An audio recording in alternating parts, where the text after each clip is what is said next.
Welcome to Key Conversations, a Making It in the Music Business podcast. My goal for this podcast is to help you learn from these conversations with both experts and working musicians and serve as a guide to assist your career in the process. I'm your host, Cheryl B. Englehart. Let's get going.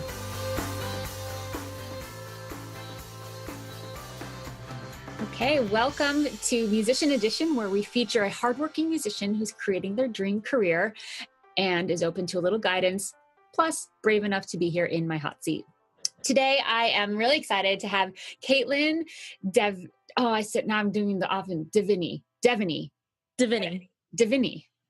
I was right the first time in my head. Right.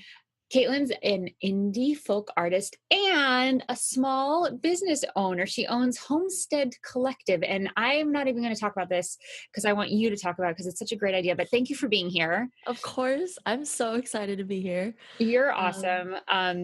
Tell me about the Homestead Collective and how it came about, because I think this is just such a cool idea. All right. So I graduated from actually community college May of 2016. And that summer, before I started an MX4 course with you, Cheryl, I had basically been playing music for a long time, but I was envisioning my heart was wanting to just do more than just play shows and write songs, even though that's kind of the core of what I love and am passionate about. I wanted to find ways to create spaces that could allow other people to share their creative work and share their creative gifts. And so Homestead Collective, that entire vision kind of started coming about when that summer, and then I took the MX4 course, and it just started kind of snowballing into what is now a legal small business that is a community organization that celebrates music and art through continual gatherings. And so not only am I an indie folk artist, I'm in a band, Homestead Collective. It's a double definition with my bandmate, Ben, but we're also a small business that hosts these events that allow artists we have poets and writers and musicians and artists at all different mediums to be able to come and share their gifts. So that's awesome. So what's the format like? Is it like an open mic, or in the round sort of circle? How do your events go? Normally, how they've been going, April will be our 8th that we've hosted, and they are potluck for the first hour and a half, and then we transition into creative sharing time, and Ben and I will kick off with a song.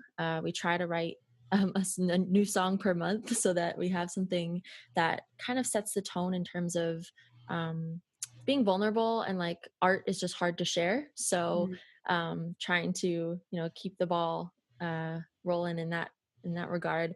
And then we kind of open up the floor, and we have so many people from different backgrounds and different kinds of art that just feel we want to create a safe space to be able to share and celebrate and encourage and support each other. That is amazing. Where is this located, and how can people get involved?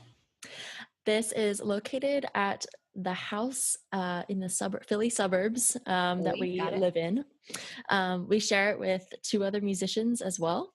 And so there's 4 of us in this house.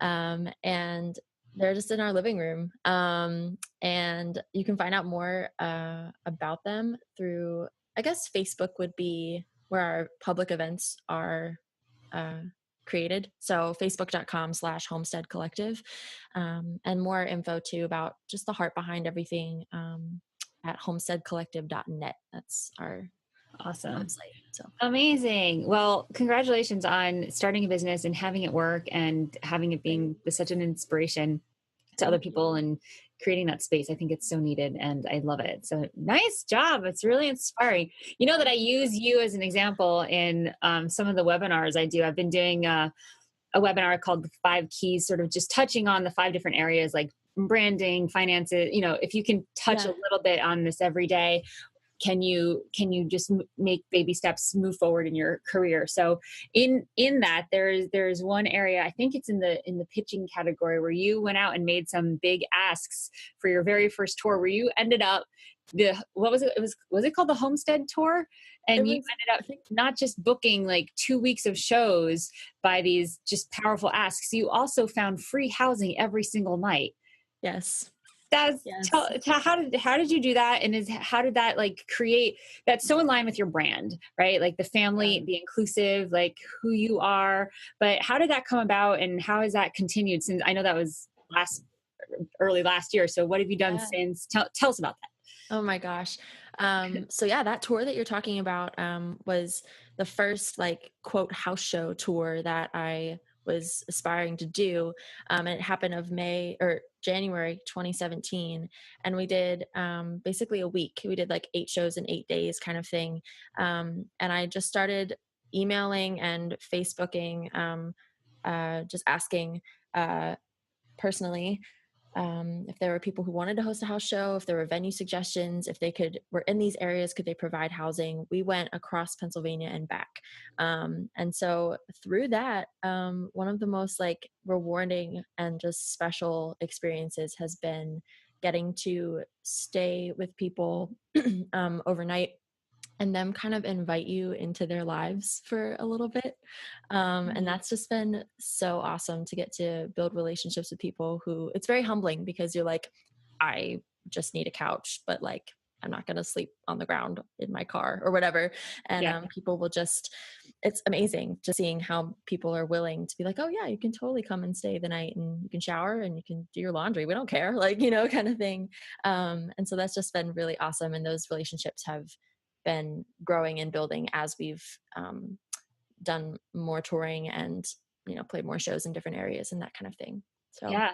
And I mean, if you were touring alone, I would feel like, is there a safety concern? But I know you have other people in your band and but was that, showing up at strangers' homes? Are they people that are on your fan list? And I mean, I know you said you reached out, but how do you sort of navigate just being smart about it in addition to creating this community? There's a fine line where, sure. how do you navigate that? Yeah, a lot of them are either friends or friends of friends. So there's a reference point in terms of that Yeah. other friend knowing that person, which is awesome.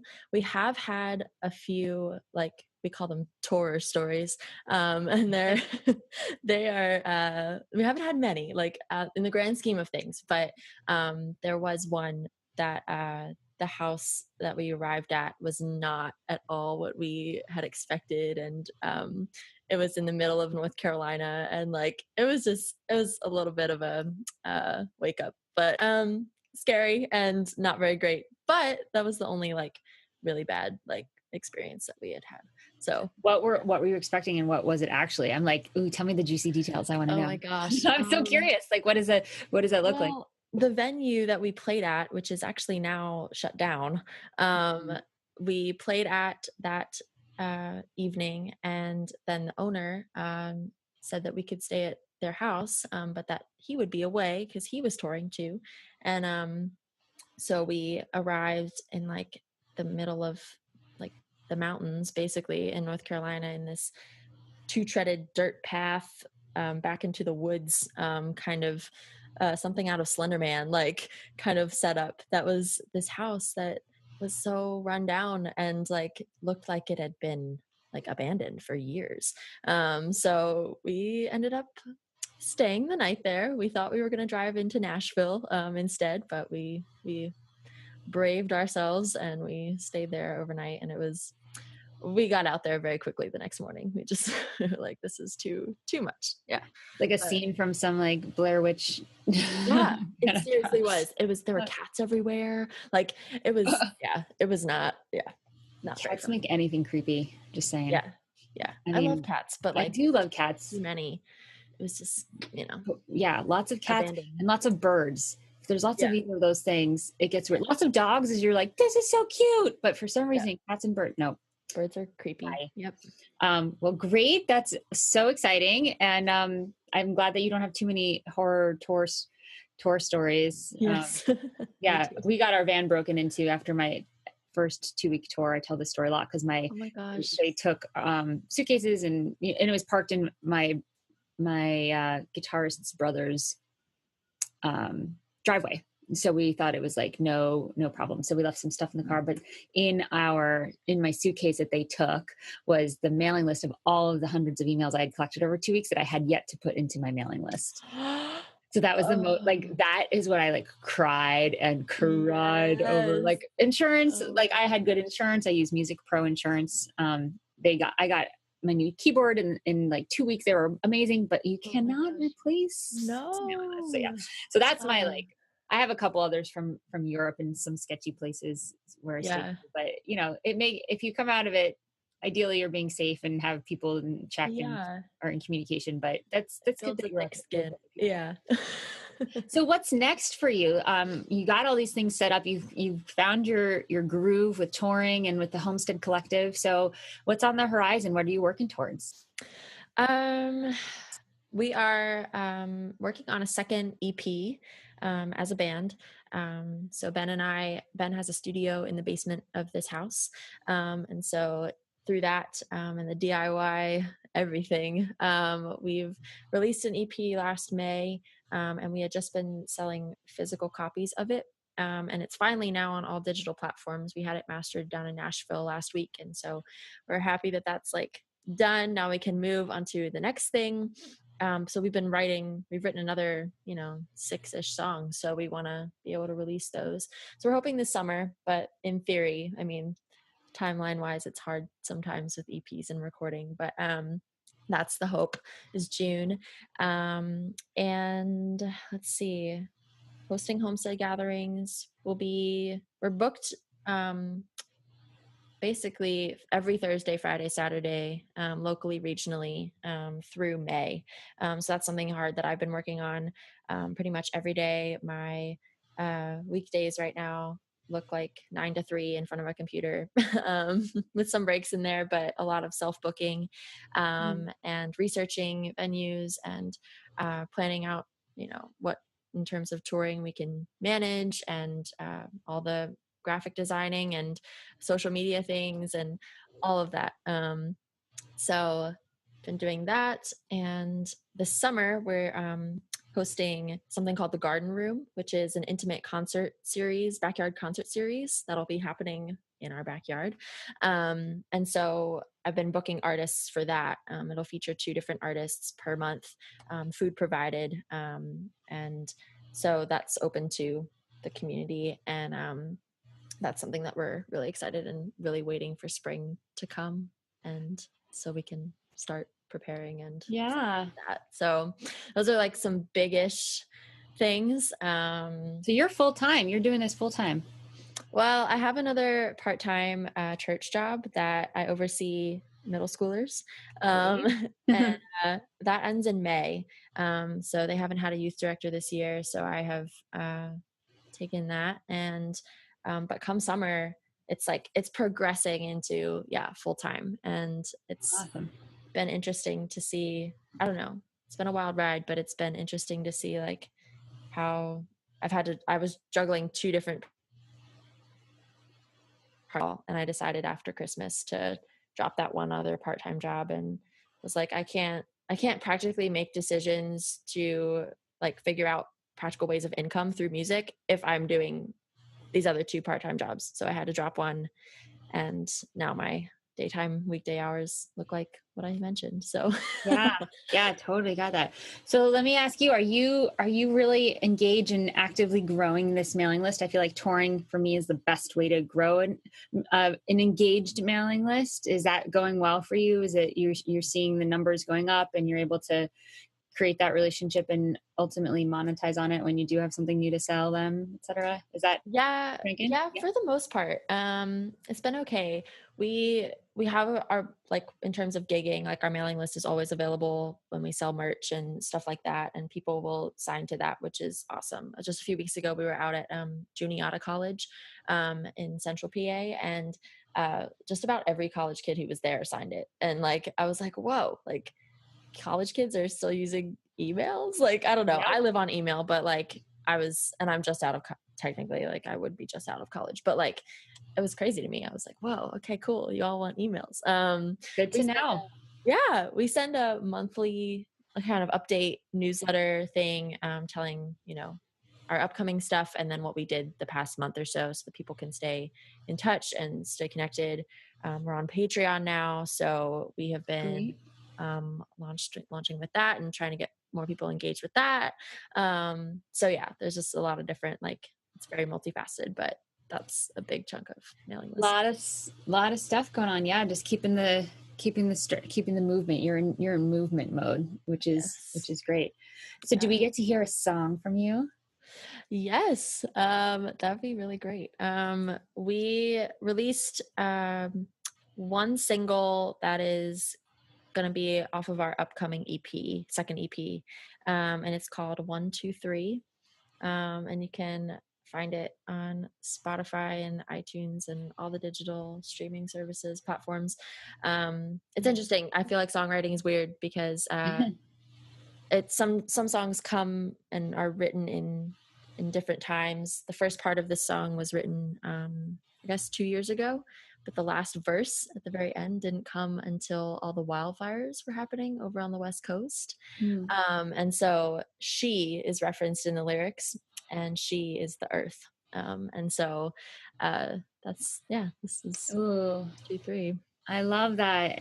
So 123. Yeah. Really cool. All right, we're going to listen to 123. Thank you so much for sharing your story. I know you're in it, which is really cool and inspiring, and you're doing a lot of cool stuff, and I'm excited to keep following you. So thanks for being here. Thank you, Cheryl, so much for everything. Really. You're welcome.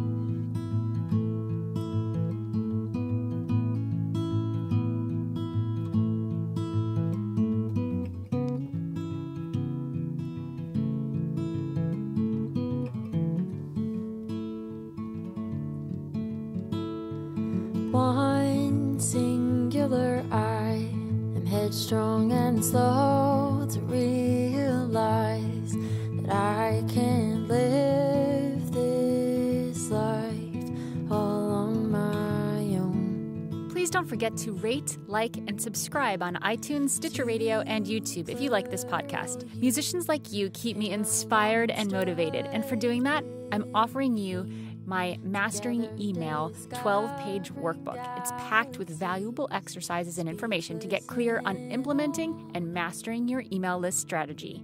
This will help you figure out the best kind of platform for your specific goals, including a 7-step process to build, grow, engage, and monetize your list, all while feeling authentic and on brand with your music.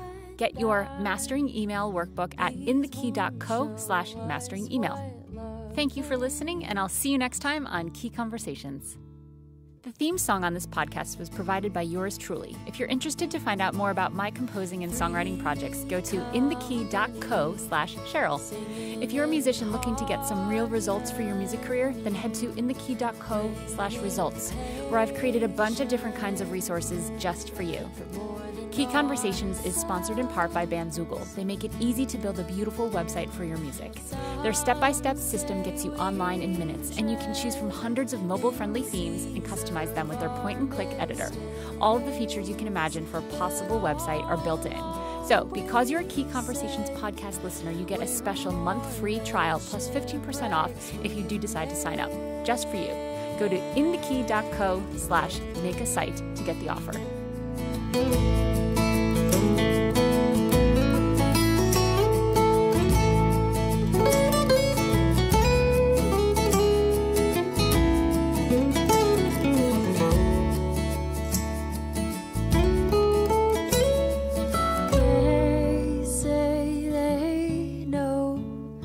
She's crumbling in our view, but I'm here to stay, and I feel that she's resilient.